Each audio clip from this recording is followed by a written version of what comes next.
How do you define a mathematician? Is it somebody who works at a math department? That, I guess, is a question that doesn't really have an answer. So I define a mathematician depending on whatever I'm interested in.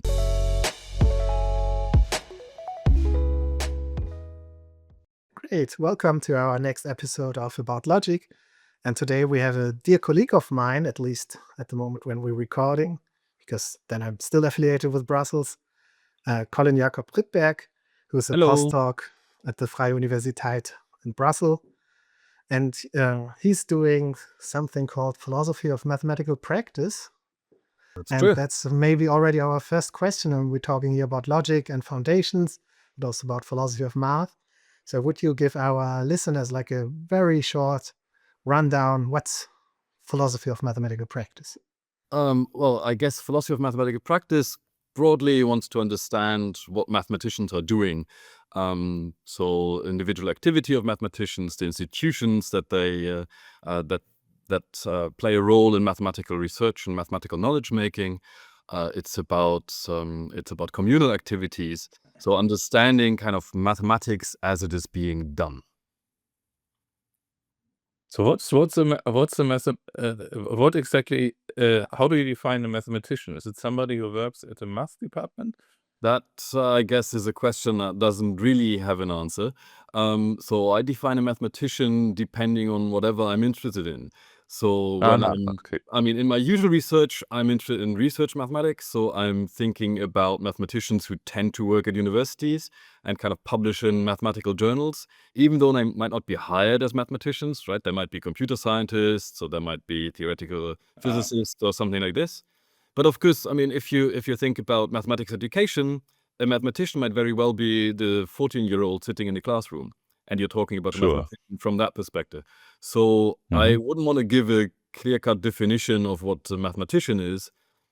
In the philosophy of mathematical practice, research effort focuses on research mathematics. But Yes. your definition But of not just is lacking, yeah. And not probably just done at the math department, and not only done at the math department. Because not I think necessarily. No, not necessarily. yeah. So my impression, I haven't really, maybe you can tell me more about your research, but my impression is that you're very much about the culture of mathematics, or is this wrong to say? No. There's a kind of subfield in the philosophy of mathematical practices called the mathematical cultures movement or field or whatever you want to call it.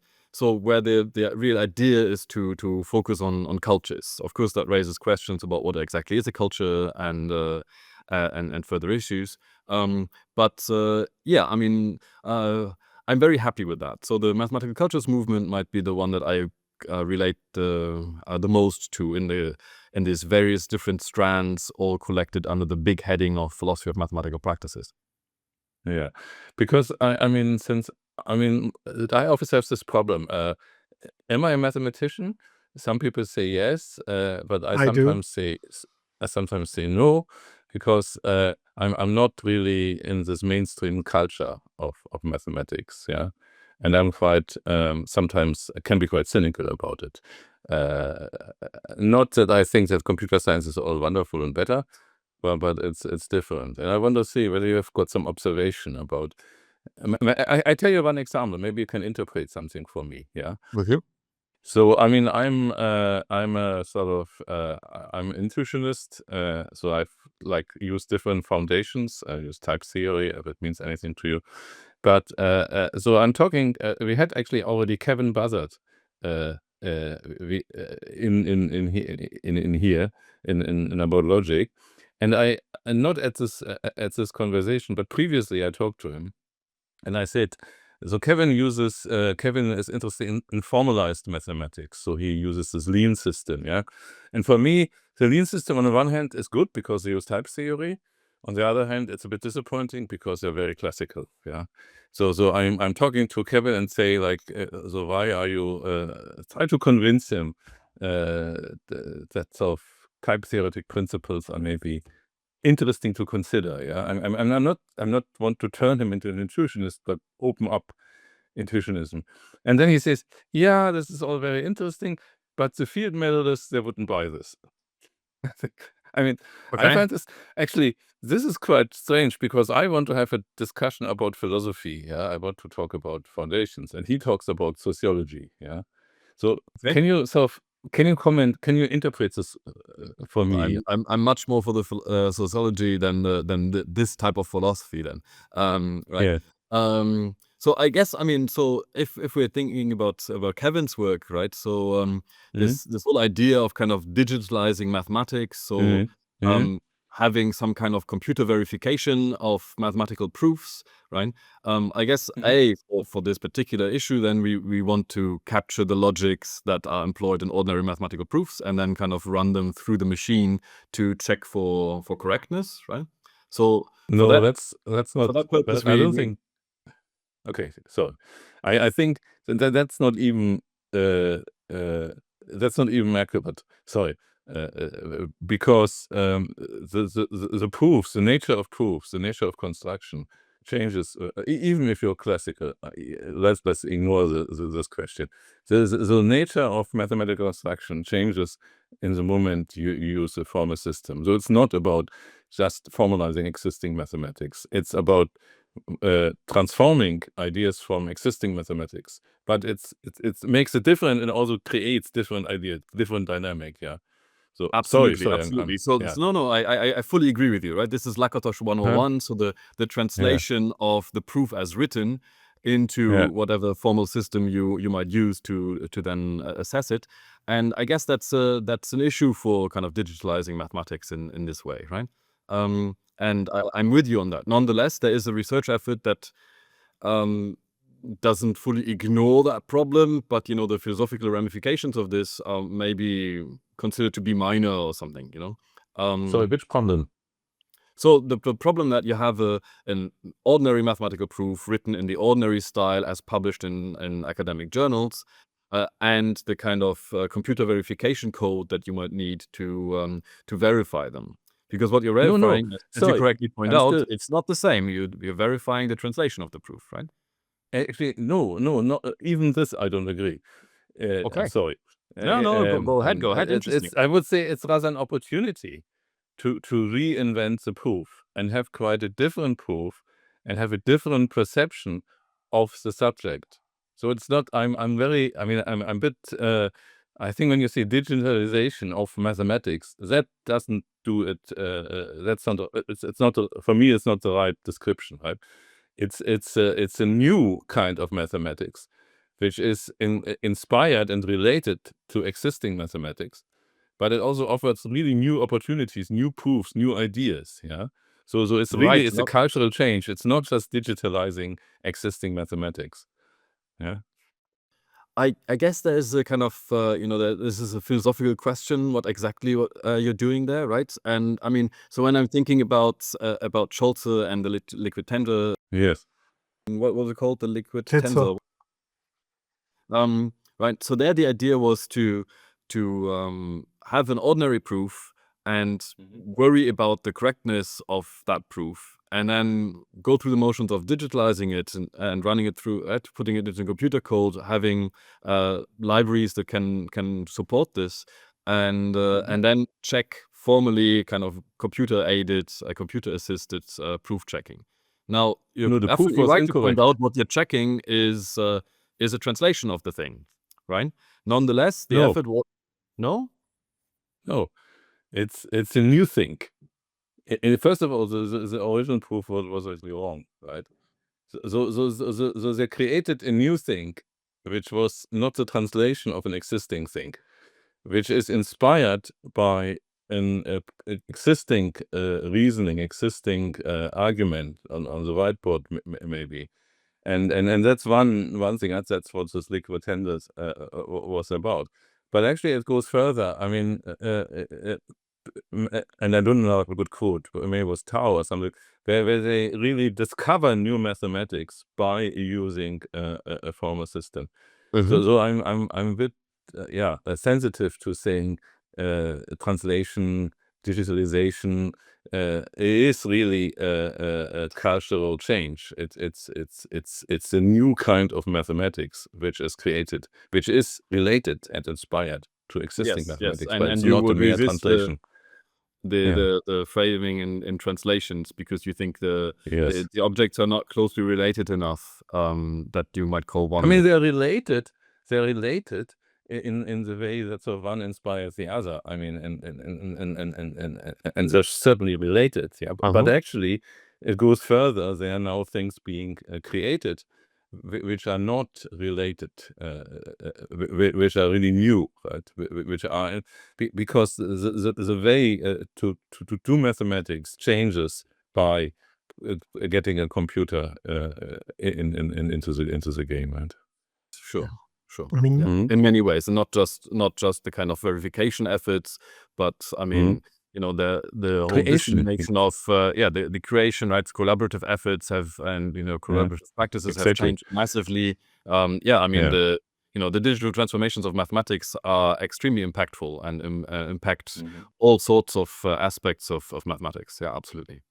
Just maybe as a compromise, because I think in some sense you agree, because there is this informal math or journal math, let's call it, and then there is some procedure and we get the formalized math, and this procedure might be called a translation, and then you can ask whether it's an adequate one, whether something got lost, whether something got added. And I think the reply to that is a philosophically very laden issue. There are people nowadays, Yassin Hamami, maybe, and I'm not sure who, it's sometimes called the standard view even. Maybe that's not adequate, but they would say, no, this is in some sense the very same. It's just filling in gaps. It's whatever. And there are different conceptions. But not. I think a lot of people would perceive that as the standard theory. And Yes, others but would lots argue, of people, but Dennis, what lots of people see never really math is a impressed me. democratic issue. Yeah. No. Better not. I mean, I always saw one thing which I always thought about philosophy of mathematics. So I mean, I went to some meetings even years ago, and I noticed that philosopher of mathematics, they think that by observing mathematicians, they can find out something about mathematics. And I thought, this is just the wrong people. Don't ask mathematicians about mathematics, because they have this really strong cultural bias. Yeah, they have a certain very limited perception of mathematics is about, and asking them what is mathematics is in my mind the wrong way to go. Was that the question in that talk that you were listening to? Because you can certainly find out certain things about mathematics by talking to mathematicians, right? Yes. I mean, yes. Well, I mean, so, some sneaking claims can be counteracted by simply asking a mathematician who doesn't agree with the claim, right? So if the claim would be all mathematicians are Platonists, and you find a single one that proclaims not to be one, I mean, so you can find out something. But I mean, of course, it's well known in any kind of empirical methodology that you can't just go to a practitioner and ask them about their practice, because the practitioners have warped views. Yeah, that's yes. the case. Yes. Yeah, I mean, that's particular. I'm particular. I mean, yes. So I think there was something about constructive mathematics, and basically they say it's the same as what the mathematicians are saying. It's like that doesn't matter. We have already that's an old story. Hilbert won the Grundlagenstreit. Who cares? That's from the past, right? And the philosophers sort of just, I mean, not all of them, but some of them sort of just repeated this perception, right? That's what I mean. Right? Sure, I follow. Okay, so what I'm saying is, I mean, I find that, I mean, being an intuitionist, I'm quite critical about current mathematical practice. Even though I understand that you should be open-minded and so on. I try my best. Dennis knows this. But I find it quite shocking, the sort of ignorance of mathematicians with respect to constructive methods. Right? I find this quite shocking. And then I've sometimes met philosophers who don't question this. I mean, you don't. get me right. I mean, what I'm asking for is some awareness of that there is still an issue that there's some people still, that people doing intuitionistic, actually more and more people doing intuitionistic mathematics, and mathematicians tend to completely ignore this. I mean, or many of them, they just don't really want to know, or they have some misconceptions which they're often not interested to overcome. And I think you wrote something about this kind of things, sort of open-mindedness, methodological alternatives. I don't know which words you used, but I thought you were exactly looking at this kind of thing. Right. Yeah. I wrote a paper about humility in mathematics. So that Yeah. was a Yeah, research method yeah. to kind of bring virtue epistemology, which uses kind of virtue theory to address epistemological issues, to the philosophy of mathematics. And Yeah. that was a collaborative effort with Fenner Tanswell and Andrew Aberdeen.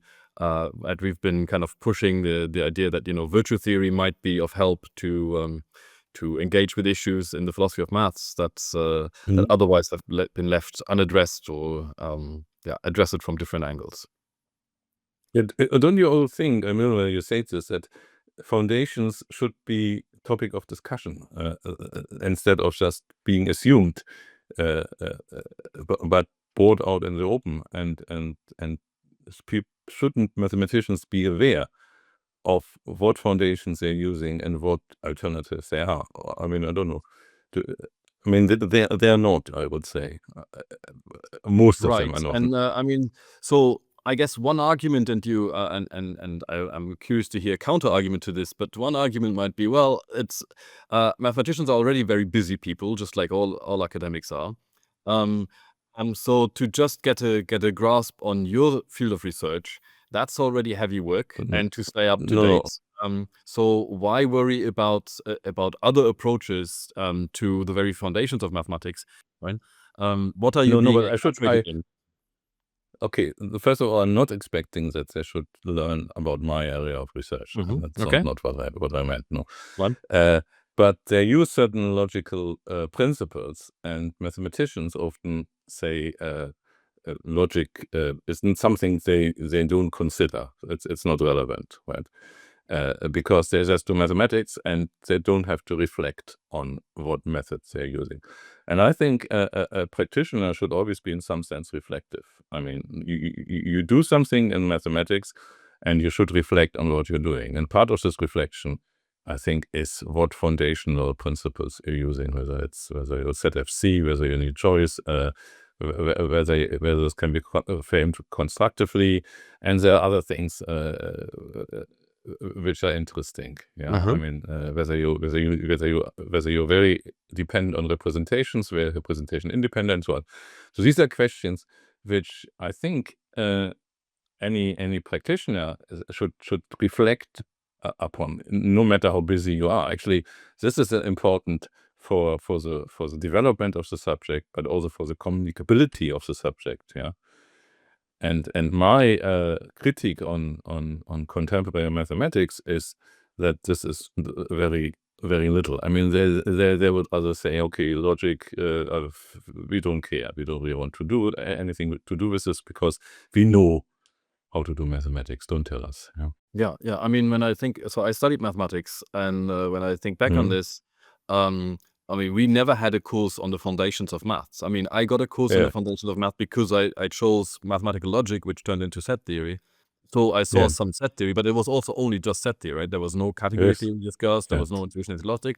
But most of my classmates, right? I mean, they didn't see any foundations, right? So foundations were not a thing. It was just mathematics is presented as this is it, and the very foundations of this, and also the philosophical foundations that come with this, right? I mean, the whole foundation debate is also a philosophical debate. None of this was discussed, and I agree that that impoverishes the mathematical research culture, so mathematical cultures in general. Yeah. Maybe just short remarks on that, because we already talked about cultures. There is a weird element concerning foundations, that there is a nod towards them.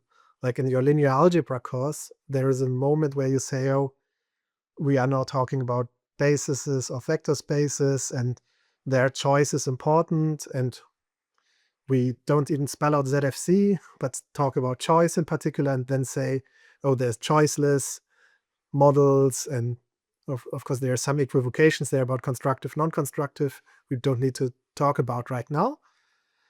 So there's this cultural knot at one hand, and then there is on the other hand, there is maybe a division of labor at play nowadays.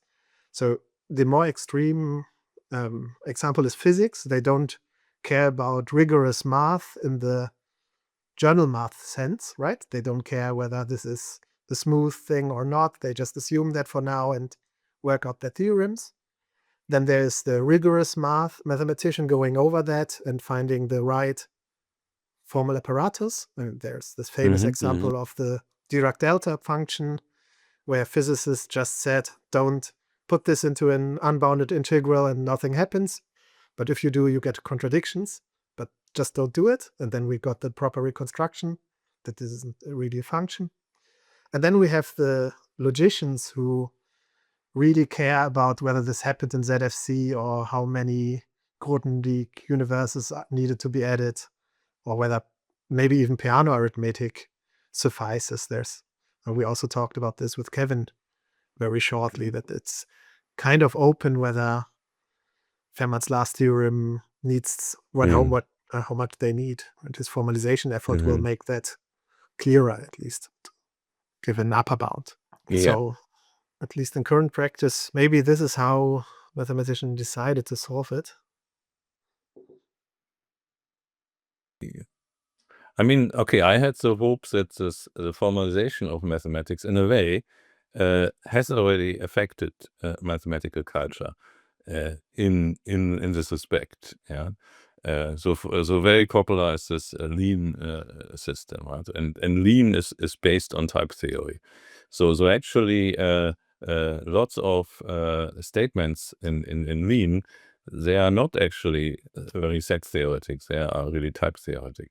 Now, lean is a funny thing. It's a funny mixture of type theory and classical mathematics. So there are lots of, axiom of choice is assumed and so on. But still, there is already this different sort of perspective on how you present things, which is actually, in a way, this type theoretic way is much closer to this informal mathematical practice than set theory. Set theory is a bit of an artificial foundation, really. Big discussion. Others would say this iterative conception of set mimics it very well. But maybe let me phrase it slightly different. We just have an observation about mathematical practice that's clear for all three of us, but maybe wasn't clear to all of the listeners, and that's disagreement. A disagreement on the foundations, in this case now. And this is, one of the dominating themes in your research, Colin, isn't it? Yeah. So yeah, so can I just okay, before Colin, please, I want your answer. I was just you are the host. You can. No, I was just protesting on how you phrased it. I don't think there is a conflict about so much a conflict of foundations. There is a complete ignorance of foundations. That was my point. But sorry, Colin. Okay, yeah, but my disagreement would be some people say we care, some people say we don't care. Or maybe it's a weaker kind of disagreement. But now back to Colin. Right. Even though I guess I would agree with Thorsten that people don't even say I don't care. They just don't even engage with the issue, right? So, and I think that's the ignorance that you talk about, right? I mean, it's just a kind of it's not part of the epistemic life. But yeah, to come back to a disagreement point, I mean, disagreement was something that got me into philosophy, right? So I already mentioned that I studied mathematics, and I mean, the anecdote goes as follows. At some point, Hugh Wooden comes along to give a talk at the university. And he mentions at some point, that something implies that V does not equal L, which is a set theoretic statement. And he takes this now as, it being true. But this statement is, it's not provable from our theory. So we, so to my mind, because, I was philosophically very naive at the time, mathematics is just a game according to the rules. And, the statement is neither, it's neither provable nor disprovable.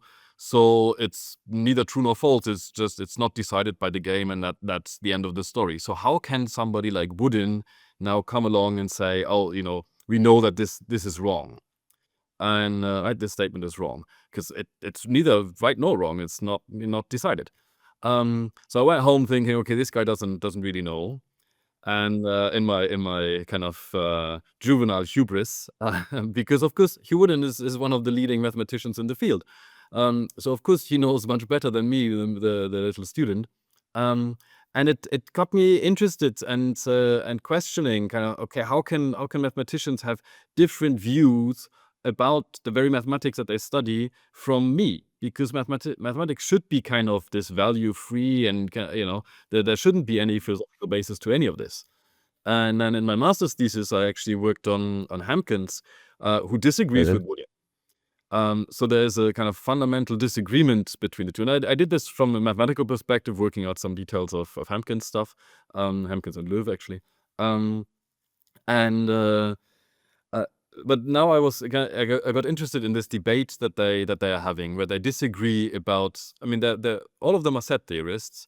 They all agree that we should do set theory, the classical kind of set theory. That is what we should be doing. It's not intuitionist logic. It's not type theory. It's not any of that stuff. No, it's just plain old set theory. Even in that small group of experts, there's disagreement about the very foundations of things, because so Hugh Woodin is what's called a monist. So he believes there is this one true state of affairs. Oh yeah. And this one true Strong state Platonist. this particular statement, this V equal L statement that I just mentioned, that is just wrong. Whereas for Hampkins, there's a multiverse, so he's a pluralist. There's a multiverse, there are multiple different universes, and in some of them the statement is true, and in some of them it's false, and that's the end of the story. So here we have two well-respected mathematicians in the field, but they disagree about some kind of more or less fundamental issues. And that got me excited about disagreements and the kind of philosophical underpinnings of mathematics. Can I comment on this? So I find it interesting because what this really questions is this idea that mathematics is about truth, right? This basically this Platonist view, and I find quite interesting that they sort of there's this. They question this a little bit. I mean, okay, there's monism versus multiverse, but not fundamentally, right? Fundamentally, somehow these things are real. And I find maybe going one step further, I mean, intuitionism means these are all construction of our head. Hence, we cannot really talking about their truth is very very artificial. It's a metaphor, not more, right? And this is in Grund, this is the basic criticism from intuitionism. I mean that mathematics is really a mental construction. It's not discovered; it's created, and because it's created, it has got a completely different nature from this we discover, and this V equals L must be. We must discover the true nature of sets. There isn't anything as a true nature of sets because we created the sets. Right? And then whatever we are just referring to our intuitions, to our intuitive understanding, which we can communicate and which can be different, which then reflected in formal statements. Right? So I find it surprising at this point that you didn't buy into intuitionism, to be honest. I have a very good explanation for this. I mean, ultimately, I do not care. So ultimately, I'm not really interested in the metaphysical underpinnings of mathematics. This is not what I care about. I care about what mathematicians are doing. That's basically my big bafflement. Like what is happening? I find this fascinating, and I like to understand it. And I cared about this metaphysical questions only insofar as mathematicians are holding it. So right, and then I worked out in my PhD. I worked out kind of how these metaphysical underpinnings of Hampkins and of Woodin influence their type of mathematics. So right, they both state flat out, I'm a Platonist. So they don't discuss it at any length. They just say, well, I'm a Platonist. Now let's get on with business, and then they do business. And I'm interested not as in the question, are they right or wrong about this? No, I no, do not have that's not Plato's the question. readings, but that's. I was interested in kind of, okay, so if there's metaphysical underpinnings in mathematics, what are the influences of that, right? And of course, it influences the type of research that you do, what kind of questions you find relevant, right? They agree about correctness of proofs, but they disagree about significance, Yeah, relevance. exactly. So, Yeah. yeah. Mhm. They even And that published comes later. together, right? So you Hampkins mentioned and Woodin. I think you mentioned it once to me. Maybe the Yeah, archive yeah. will know the answer. Woodin was the PhD supervisor of Hampkins, and they also have papers together. Yeah, that's true. Yeah. We should get those at the podcast as well. I think it's more likely that we get one of them than the other, but let's see what future tells us. You'll see. Yeah. Now we add this kind of disagreements, but there are many more types of disagreement, right? Is there any other paper you want to plug in now on other conceptions? I mean, other papers. So, I mean, I moved from the kind of metaphysical disagreements about maths to broader questions about what is relevant, and what became clear in that is that the kind of social structure of mathematics heavily impacts this. So, I wrote a paper about epistemic injustice in mathematics, where the central case study is to work together with Fenner Tanswell yet again, and John Paul van Bendehem, and the central case study is one about a young mathematician at the time, PhD or postdoc level, and so there was a proof constructed and submitted to the journal, and then rejected on the basis that this is already known, and this is kind of obvious, and it's not new enough to be published. And then the student complained about this and said, "Well, okay, if you say so, then show me where, right? Show me where this Yes. thing is. Give me any kind of lecture notes. Mention some conferences where this was discussed." And the reviewers failed to do so, and because it's a tiny field that this all happened in, the author of the proof was able to actually ask the experts in the field, and what they said was, "Well, we have the feel, well, we kind of know. Yes, it's true, we know, but I cannot point you to any kind of publication in this." So that you have this, that links with the notion of what's called a folk theorem. So these theorems in mathematics that are somehow known by the community, but whoever has proven them first, that's kind of lost in time. What exactly a folk theorem is, that's a deep question, or probably it doesn't have an answer, because mathematicians use it more or less willy-nilly. So we in the paper we just use ghost theorem instead to make clear, okay, what we're talking about are theorems that the experts in the field claim at least to know, but it's not accessible to anybody outside of this kind of very small circle of experts. And then It's a shame. about The word folk theorem is quite nice, no? the work of I folk mean, theorem it's is like a quite folk nice. song. Yeah, I mean, we settled for ghost theorems because the one literature that we found that actually discusses what a folk theorem is was discussing folk theorems in slightly different terms than what we wanted.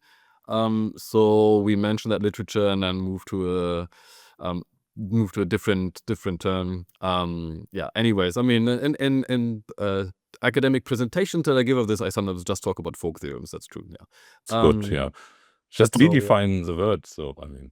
Yeah, why not, right? But I mean, what this shows is that what counts as novel enough to be published depends on, can depend, and in some extent, on kind of background knowledges of expert communities that might not be accessible to others, right? Yes. And very that, much. of course, I mean, we discussed this in terms of epistemic injustice, so kind of with ethical terminology here. So epistemic injustices are injustices that occur on some epistemological dimensions, or have to do with knowledge making. The classical case is testimonial injustice, where a judge doesn't listen to the testimony of somebody because of their color of skin or something silly like this. And we then applied that kind of philosophical framework to discuss the case that I've just given.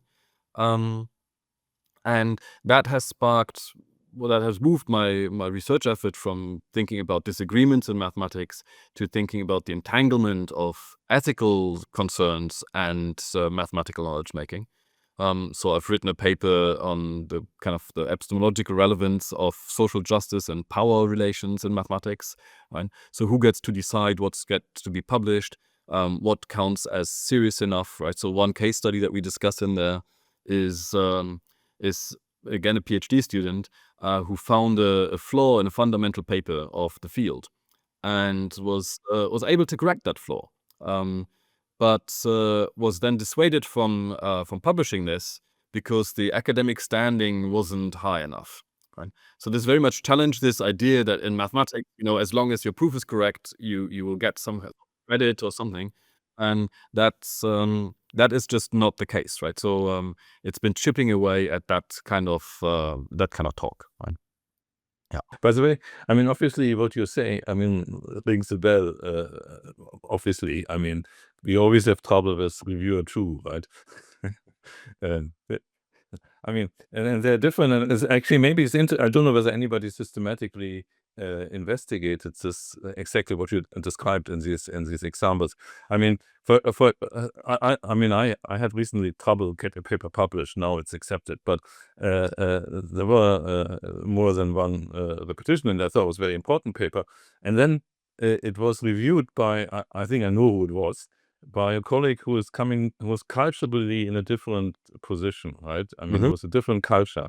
And he says, oh, this word which you're using is not the right word. And what you're doing is sort of not right, doesn't taste right. And this is not such kind of theorem as you say, yeah? And so on. So basically, I mean, he's a very good guy. He was not completely negative, but he still rejected the paper based on this. And this is like the sort of cultural bias, right? But if you get a reviewer who has got like slightly different cultural background, then they may not like what you're doing, or they may suggest that you should really do it the way they would have done it, right? Absolutely. And that this can also happen in mathematics, that is not obvious to non-mathematicians, to people who do not publish in mathematical journals.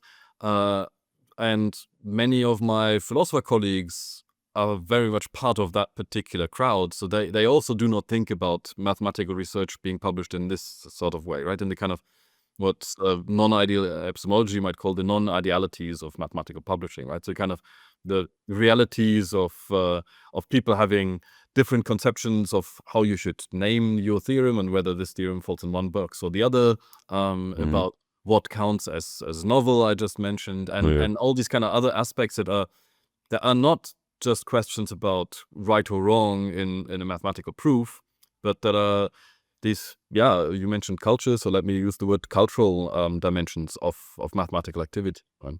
And the here evaluation of proofs. Yeah.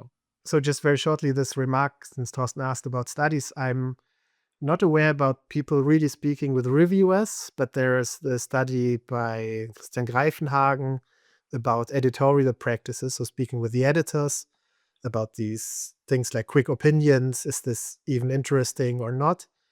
And now, shameless self-publication, promotion, Colin and I edited a special issue on disagreement in Axiomatis Global Philosophy, and there Benedikt Löwe published a paper modeling disagreement between reviewers, but that's not an empirical study, so it's just if you are aware of that there are these other dimensions like interestingness, even if you assume correctnesses and stuff like that, one should mention that reviewers often don't even look at correctnesses in very detail. Some just say, oh, this looks kind of right. Or if this is right, then it would be interesting. And he modeled that. So it's an interesting paper and should be open access. We will link it below. And the very final remark, and then we can change the topic if you want. It's an interesting fact that in math, you know who you are reviewing. So it's single-blinded usually. The author is known to the reviewers. So it's impossible in some sense to really blind people because there are only so few experts. So even you have a gist who might be the reviewer from like this little text. So the other way around, it's clear. And if you really want to, nowadays mathematicians in many fields upload their papers in the archive anyway. So just search for some sentences that you can reconstruct the Actually, author said. sorry, can I? Because I was just thinking also about this. I was going to pose the question. So I'm not a big fan of double-blind reviewing. I think it's computer science is very common, and it's as you said. First of all, it's not really very effective, and also it's a bit artificial because often you want to understand somebody's work in the context of their previous work. And to set this attempt to isolate this is very artificial, and I doubt very much that this really prevents these sort of bias things. It's have in my view entirely negative effect on the practice. Yeah, the reviewing is another huge topic, right? Some people would say abolish reviewing anyway, just post-publication reviews, and something There's needs a to huge happen debate there. about reviewing and the publication crisis in science in general, right? And yeah, I have no clear indication. I see what you mean with the problems with double blinds, but there are also problems with single blind. There are problems with no reviewing whatsoever. I cannot claim to have any kind of good argument for one over the other. I wouldn't know. Yeah. I'm always in favor of triple blind reviewing. You don't even see the paper, I would claim that's quadruple blind review. Triple blind is when the editor doesn't know, just for technical terms. Yeah, but I mean, the worry is that single-blinded review becomes triple-blinded review, right? I mean, nobody would ask me to review a paper of the most important mathematicians because, I mean, they would ask more capable people. But just in theory, how could I reject a paper by somebody so much better I'm trusting in, whatever? So then this might be the worry. Actually, I don't agree. I mean, I just joined a conference PC, and I said, and then they said, oh yeah, we want to make sure that every paper gets an expert reviewer. And I said, I agree. However, I think we also need to make sure that every paper get a non-expert reviewer, because while as a non-expert reviewer you may not be able to criticize the results, but you may very much and better able to criticize the presentation. I'm not saying which journal said that to me, but one editor told me we mostly accept papers with one positive and one negative review because this shows that there is something really said there. Exactly. That's a nice. No, I used this argument. By the way, I used this argument in PCs. We had some papers which were very controversial, and I said, yeah, we need to accept this, and we have the discussion at the conference. At least this is something interesting, yeah? Exactly this argument, Yeah. Case study still to be done to look more into the reviewing practice. With the on mathematical reviewing, there's already a lot, right? I mean, there's sure. I mean, the whole work of Line Anderson, that's on mathematical reviewing practices, which was a kind of empirical study, right? So there, Line was talking to mathematicians, despite your reservations, Thorsten, right, and asking them about, okay, so how do you review, right? And what and the outcomes of this are fascinating, right? I mean, so people report that they would like to adhere to the kind of epistemic ideal that you check every line of the proof and make sure that everything works out nicely.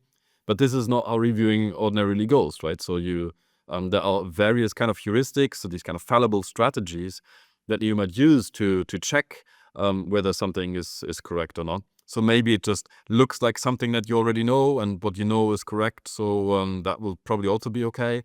Or you just check a couple of examples for general claims, or there's deference to authority in there. So the argument Dennis made earlier, like you just accept the claim because it's some champion of the field who's making these claims, so they will probably know best.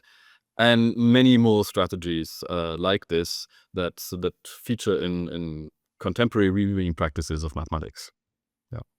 By the way, here we need to mention formalization also. I mean, this is already very important in computer science, that the correctness issue is sort of solved in a way by saying, okay, I have a formal proof.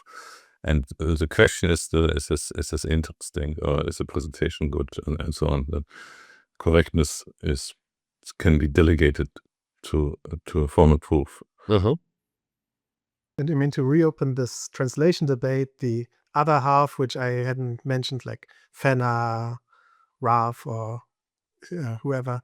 I mean, they would. I love them. Bren, yeah, right, Bren. They would say, is this even the thing you are claiming you have proved? And so there's Descartes would now say the last step, there needs to be some soul in that step, so it cannot be completely formalized, whether you really got the right thing, in contrast to Leibniz. Is that what is happening is that people give a sort of more human readable account, and then also submit their formalization, and then the people who hired, apart from reviewers, who look at the artifacts and in particular check whether the artifact actually reflects what's said in the paper, or what sort of assumptions are made, and so on. So yeah, obviously that's important. Yeah, but in the moment that you don't have a full grasp of your set of theorems, there it might be problematic. I think the Mitza project suffered from that in the 70s, in the later stages. That it simply wasn't clear if this is really new, if there are like these small nuanced changes. Okay, we are going quickly towards our informal limit. So let me maybe ask you to, is there anything you would really like to problematize in another 5 minutes? Then this is the moment. Me to problematize something. Or Thorsten, if you still have a pressing question, then let us thank you for being here. Thank you for inviting me. Yeah, always. And then to the listeners, as always, subscribe, hype, comment, give a thumbs up or 5 stars, whatever, in order to force this upon the pages of more potentially interested people. And or let us know what we should do better. I mean, that's always the other alternative. Yeah, that's maybe we will even listen. No, we will. But after the first 10 episodes, which will be recorded at a batch and then released afterwards. Great. Then thank you again and see you around. Thank you. Bye-bye. Okay. Bye.